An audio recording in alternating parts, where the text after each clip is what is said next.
Mana qaranglar endi, mana nima degan gap endi bu? 10% ga oshiriladi, gaz, suv, svetlar hammasi. Nima narsa oshirilmagan qoldi, aytinglar. Sizlar boshqa dindanmisizlar yo boshqa davlatda yashaysizlarmi?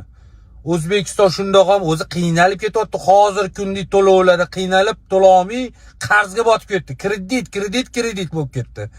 Yana ko'rib turib, shu narsani ko'rib turib, yana 10% ga oshirish qaysi vijdonga, qaysi iymonga, qaysi musulmon diniga to'g'ri keladi? Aytinglar menga.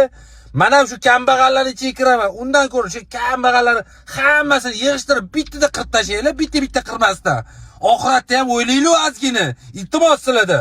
Jonga tegdi, o'zi shtirab, uyda nalog, gaz, suv, svet, limit hammasi jonga tegdi-yu.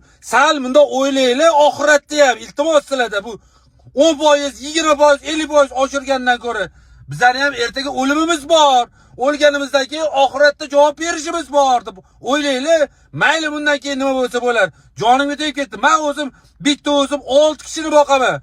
Amal taqal qilib boqaman 6 kishi.